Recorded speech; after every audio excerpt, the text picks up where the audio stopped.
for making decisions, but they are a leader in their community and in their families. And they have planning of management disaster risk reduction for their families. And this is the first step for the governance, because they are leader in her house and in her families, is strongly, and it's important for them. But in the municipality, the mayor or the system around, for example, fireworks, they're working with the women between technical assistance, and they are then working with the artisans, for example, for, yeah, and this is a different exercise. This translate of the technical language to a community language, that it's important, and they do it. Just the women do it in our country, especially indigenous women. Third, for the financial or for the fund of the women for this work, we working around of the governance with something ministerial and something sector. Like, I agree with you, and a little part of the budget of this minister, a very, very little part, go into disaster risk management for the women. This is a sometimes insurance, for example, a credit card with a budget, then the disaster success. It depends the impact of the disaster. For example, if your house was devastated for the disaster, the credit card has some money or some budget for pay other house, but it's not enough, because it's not the same house that do you have before the disaster impact, yeah? But we can go on, and we understand that the integrate, for example, action to preparatory or anticipatory action in the firewalls, it's more about the technical assistance, it's more about the training for there. And the next step is articulate climate change agenda and disaster risk reduction agenda for more action and more financing to the community leaders in our country. That in this case is the woman. But this is the systemic governance that we work today. It's not easy, but we go on. Thank you, Lizeth. We're actually really happy to see that Colombia is taking this into step by step. Now it's improving, and Colombia has always been one of the motors on the region. So I'm sure if Colombia goes, others will follow with excellent example, with this best practice sharing and having the opportunity to have this interchange. And I think that CUAP is one of the places, a great place to do that. Chiara, I would like I would like to ask you. I'm sure you work in different projects, different cultural backgrounds, and you face challenges that are probably different from one step to another, but also they are common in somehow. And I'm thinking, I would like to know a little bit from your point of view or your perspective. What would be the enabling condition? I think about financing, rights, institution. Really, women need to ensure climate leadership. I know it's a hard one. So. It's a little bit hard to listen. That's I know it happens to it's both ways.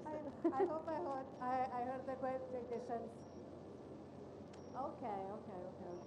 I also, as the translation of the language, climate language, and what it means for local communities is a great, big part of for making sure that everything that you implement on the ground has a longer term sustainability, because otherwise they need to understand what's the benefit. And sometimes, this huge jargon, even adaptation is not understood. Like, you need to explain in practical terms what it means to adopt something, and maybe also leave what has been done in the past, but at the same time also acknowledge what's their expertise, because when it comes to water, the ones that are the rural communities and the indigenous communities are the ones that have managed water forever. So they know, they understand the climate, they understand the climate changes, they understand how they impact their livelihood. So I think that's a crucial element. When you're saying about, and also another thing I want to say, it's on women leadership, and when we see women leadership at the global level, having a woman is not often enough as a leadership. I'm not going to say which country I'm from, because, but I know now that, for instance, that's why also Spain has a great, leader for climate change, ecological, transition. The minister is a woman. She knows the negotiations in and out. She has been involved, and so she's a great leader, and she knows she can bring, the gender and the women perspective in those rooms. Whereas sometimes when you don't adopt true gender policies at the national level, it's not enough to have a woman it is for a sort of it's a start, but that doesn't mean necessarily that things are going to change and there is going to be a true change in the adoption of gender-centered policies. Will that be at the developed countries or also developing ones? So creating the enabling system, I think it's truly, well, I'm truly building on what you said earlier, Lisbeth, sorry. It's truly creating that system, I think. It's truly creating that, bringing everyone, and I know it's hard, like it's truly hard, but it's the thing that will pay you in the longer run. It's truly making sure that what you're doing has a sense, is truly informed by the needs on the ground, so that what you then implement is gonna have a longer run implementation. Is also looking at governance. So from a water perspective, it's looking at government. So we also, as IMI, International Water Management Institute, we work a lot on the intersection between water and food systems. So it's also understanding what are the synergies, why doing this differently will bring positive impacts in the longer run. When you bring a gender component, it's truly making sure that they are part of the discourse. They're not as the young delegate said, they're not sitting at the kids' table, but they're truly part of the discourse, they're part of the solutions, they bring their ideas, they're being listened to, and that's also why having, thought leadership, women leadership is important. We have seen a change, and that's true in the years, that we have also been, attending COPs, negotiators. Also, if you read the room, now you have a lot of, great leaders that are negotiating for these matters. We know it's hard, it's a complicated matter.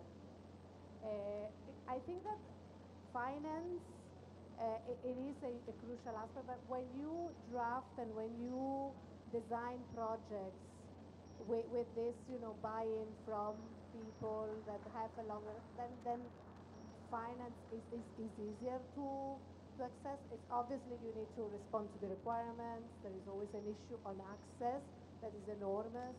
When it comes to water projects, there is always this like how and to access climate finance is how you justify this climate rationale. It's changing, and I think also all the discourses that we're hearing now today are gonna make them change even more. So all the work that we're doing with the adoption of the indicators under the Global Goal on Adaptation, so that's gonna also inform a little bit differently how how projects and how funding is gonna be dispersed. I think also for climate funding institutions is also for them to adopt a gender strategy, so that then all those things get they have. And all these things align. So when you construct a project that have all these different factors, I think that's how you then are able to access funding. And that. taking notes. I'm not a funding institution, but somehow I'm in contact with them many, many times. So I'm sure I can pass some notes. I will make sure European Union hears about it. Um, actually, Ingrid, I would like to pick a little bit since Chiara talked about finance, and I'm sure working in the water sector, you focus mainly on adaptation, and normally donors, government plans are probably more into mitigation since it's more popular, it's easier somehow, the numbers get down easier when you focus in decarbonization, the matrix, but adaptation budgets, one of the problems and one of the challenges are huge because when there is a disaster things happen and other budgets are there. How could you think, I mean, how your institution can, AGUA can contribute to make these budgets and that work on adaptation are really very tight, put women also inside of the perspective because it's a really strong challenge. And I'm not sure you always can actually succeed in such a challenge. No, no. Before I answer that, I do want to say, on this issue of language specifically and the translation of this, we can't put that on the women to do the translation and learn themselves. Like, it's not a matter of them having, that's on us, and that is on the leadership of, and the people who are crafting the policies and the regulations. Like, local communities don't understand what an NDC is, right? Nor should they. And like we need to do a much better job, right? That is on us to say, why is an NDC important to your local community? Why is it important to your family? Why is a national adaptation plan important? And there's a lot of so a lot of the imperative is really on us to make sure that we're doing that work, and that also ties into the question on finance and understanding the financial systems and increasing access to adaptation finance for water. I want to talk about the mitigation side of things, but I will point out that on the adaptation side, the total amount of climate finance for adaptation is still very small, like 3%, and we're trying to, it's moving up. It's definitely moving up over the last couple of years. There is a lot more money that is now going towards adaptation finance. It is not enough. Obviously, that is what everybody here is saying and really pushing for and trying to triple the finance now for adaptation, which is wonderful. Of that, actually, water for a while was the largest sector.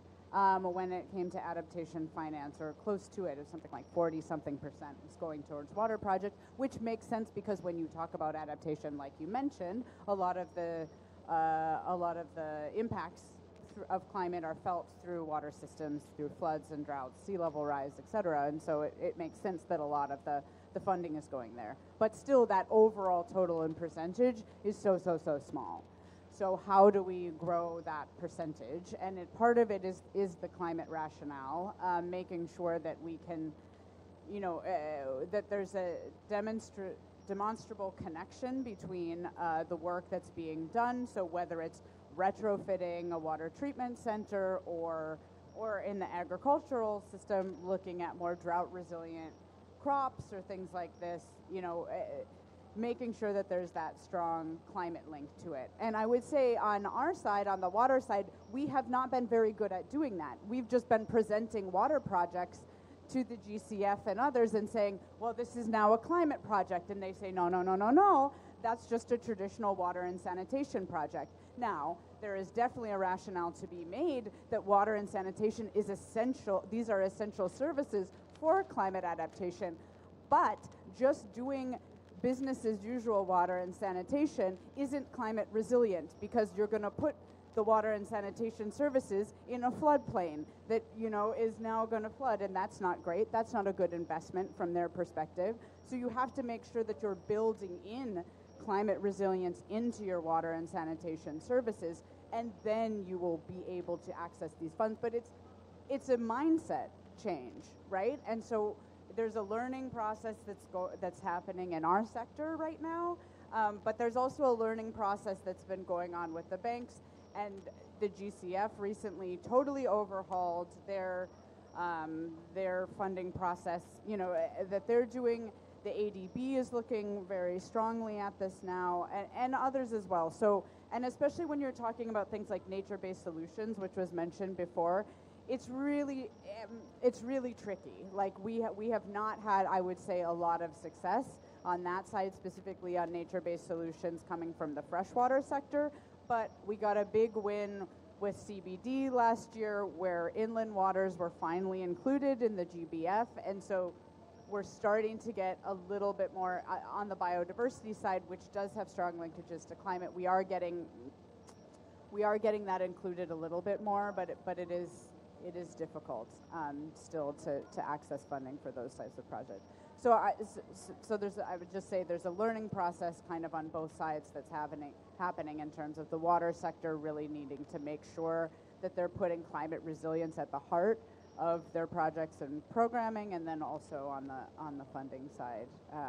And it's happening. It's not happening as fast as we would like to see it, but it's definitely happening. And a lot of the teams are here and they're around. I mean, and what also we're getting a lot more data that we didn't have before. So like the OECD just launched a big report this week on the economics of water, and really looking at how do we place water at the center of economic planning, which then raises it to this higher, more systemic level instead of just in these sectoral ministries and sectoral conversations. And so I think that's something that's also kind of changing the calculus of looking at water as a fundamental driver of economic prosperity and resilience, not only just within the sector, but within all sectors. And so that's another thing that, again, is a mindset shift that's happening. We're having to talk more now to central banks. We're talking to ministries of finance and planning, and really trying to integrate it at this more systemic level. So I took that in a slightly different direction, but hopefully that still gets to some of what you were asking. And I'm saying I'm happy to hear that it's a little bit positive. It's, the switch is happening, not as fast as we would like to, but from your perspective, it's going there. So I think it's a good message to receive. Happy to hear that. Marina, you mentioned actually many interesting things about how gender can be integrating into planning, to think about ancestral knowledge and really relevant topics. So from your perspective, since from here, being here in a COP, the Spanish delegate and representing the youth, I would like your idea. I mean, what would be, why climate action is stronger where women lead?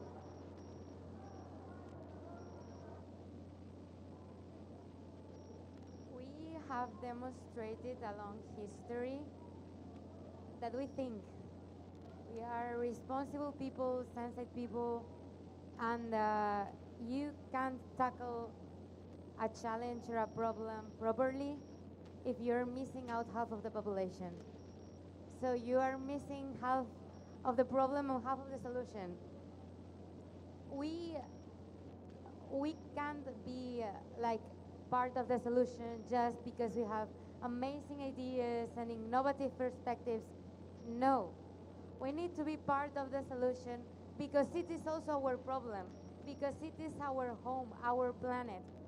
So even if it wasn't stronger when women lead, it's also our problem. So it's our right, thank you, to be part of the solution.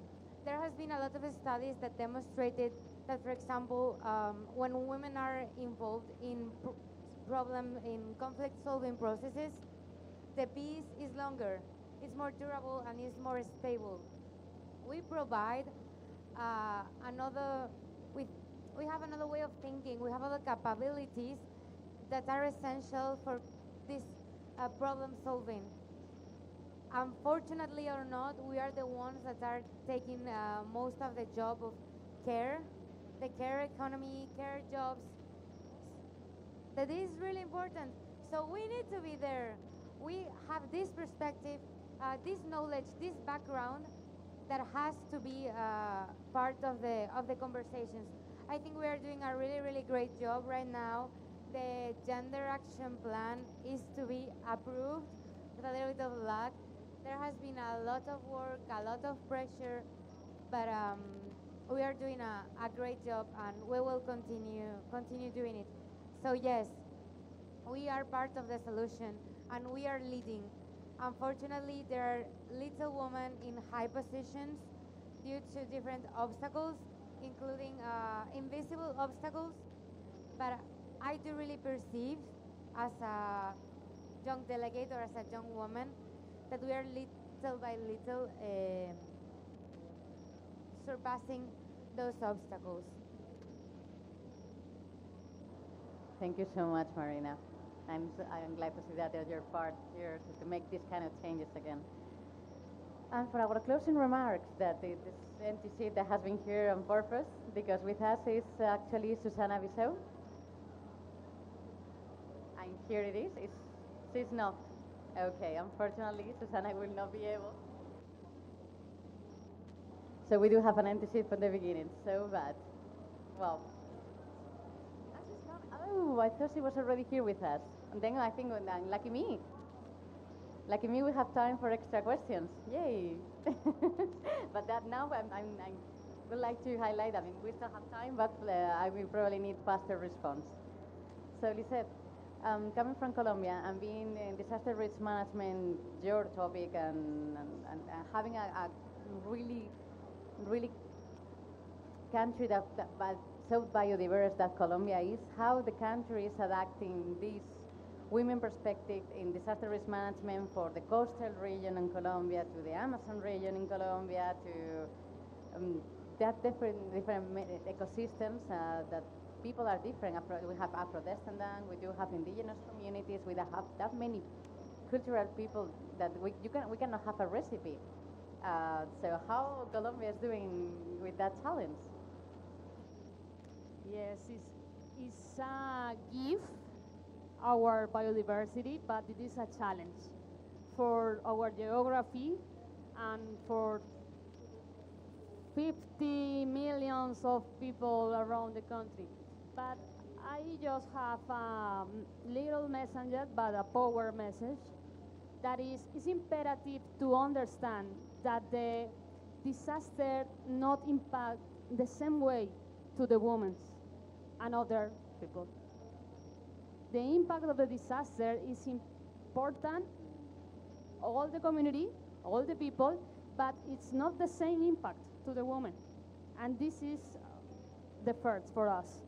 It's imperative to understand, to the policies, to the investment, to the sectoral plannings. It's not easy to understand. It's not easy to speaking with the decision makers, but it's necessary for us, and this is our job today. With the natural phenomena, wildfires or earthquake or hurricane, doesn't matter. The disaster, it's at the same on the around, and the damage and the loss, it's a big impact under the woman, and it's necessary to know how can we rebuild or how can we recovery the traditional, the social dynamics, the action care, for example, that this is our work, but this is our space around the territory. That it's more important, how to recover, how to backbuild better our infrastructure, our dynamics, our economy. Then, since I am a woman, the since space, and is the different for us, and this is the first goal, or this is the way today from Colombia since you and GRD. Thank you, Lisette. I love that. It's a very interesting perspective. Yet, I'm sorry, it's really hard. It's really hard for both parts.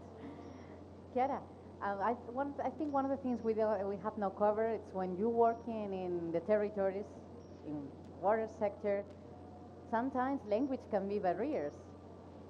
How do you make sure you reach the right people? And when we're talking about maybe indigenous communities that we don't speak the language, how do you, from your perspective, make your institution to trust you and to work from on their perspective, from not for different.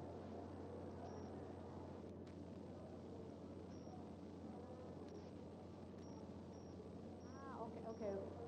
Thank you. Okay. I'm becoming older apparently, so I'm becoming deaf. Sorry, I'm apparently the only one on the panel that has this issue. I'm gonna go and get checked out when I go back home. So I think so. I'm gonna maybe explain a little bit. So IMI is an international organization, and we have more than 14 offices around the world. We rely a lot on our offices when we implement projects, and they have a good handle on the civil society. They work there. They've been there forever. They have contacts with governments, and so they know who to speak to. So we, in a way,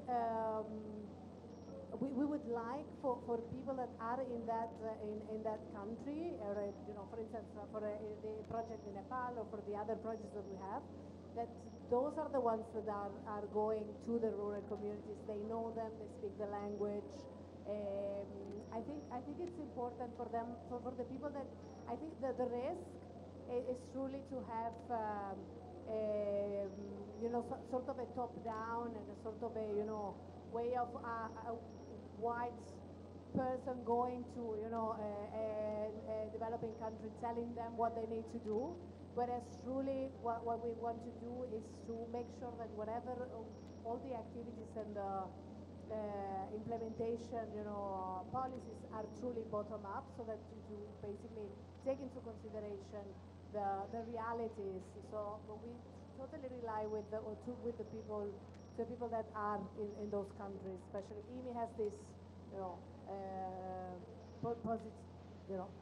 position to have countries around the world. So that's Can I just say it's also not just even bottom up, but to your point earlier, even differentiating at the local level between the women and other communities, right? Because the translation issues are going to be different between the different segments as well, and so working through your partners that are based in the communities, I think, is essential, because they can understand the barriers and the differentiation that you were saying. So I think that's really important. I also want to say that when like subnational approaches and rural approaches is very important. So also, talking at that level is very important, and also building to what you said is truly having people that understand the challenges and building that trust. I think it's truly building trust and truly building that relationship, and believing what people are telling you in a way, not believing but truly create that sort of a positive relationship, and also understand and listen to what they tell you. So I think those are the points. Thank you so much, Chiara, Ingrid. I really wanted to keep asking you a question. I want to go transboundary water, and because you talk about water and sanitation, but I'm afraid we're getting out of time, so that must be a coffee. And I would like for our closing remarks to introduce and invite Susana Bissau. Please, these empty seats have been waiting for you a very long time today, so thank you so much for being here. I know it has been very difficult, but I'm so glad you make it. Thank you. Can you talk about the Women for Climate? I don't know. It's okay. Thank you so much for the invitation. I was running because I come from the launch of the Global Coalition Women and Climate from Portuguese-speaking countries to the world. We created the movement of Women for Our Climate in 2022 from Portuguese-speaking countries to the world. We reached in the COP in Dubai a letter of political compromise that was signed by all the ministers of the environment of the Portuguese-speaking countries in order to implement action involving women and girls in climate change. And now, as this COP is so-called the COP for action and for implementation, we implement another step, an upgrade of this movement with the creation of this global coalition, extended not only for the Portuguese-speaking countries, but to to Spain and Iberoamerica.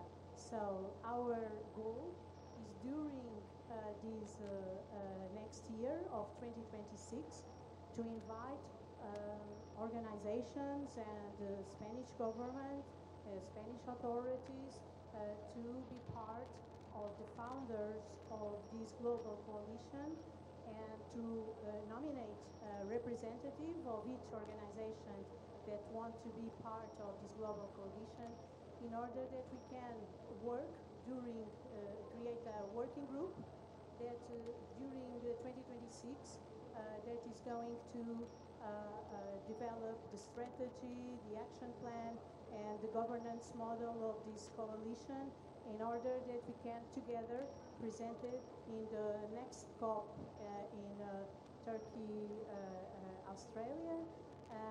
We are going to invite them, Turkey and Australia, to be on board as well in order that we can have an event together in the next COP, reinforcing this importance of the action of women and girls in climate transition. Because as the Secretary General of the United Nations, Antonio Guterres, says, there is no climate transition without a real involvement of women. Because not only we are half of the population, of course, we have in our DNA the caregivers. We are, as a species, we are primates, and the primates, the female of the community is who cares for all the organization of the community. And so we have this caring in our DNA, but we also are the natural influencers in the families, in the communities. We make the bridges between generations, and we are the decision making in the purchasing of all the materials. As the International Organization of Purchasing says that 85% of the decisions are made by women. So if we want to change consumer behaviors and the way of lifestyles more sustainable, it's impossible to do it without a real and effective participation of women. So, and also, as you already have been, I suppose you could say, I was not here, but you could have mentioned before, women are also the most affected group in climate crisis and in the energy poverty, and we are the most important in energy. Something is happening. Something is running.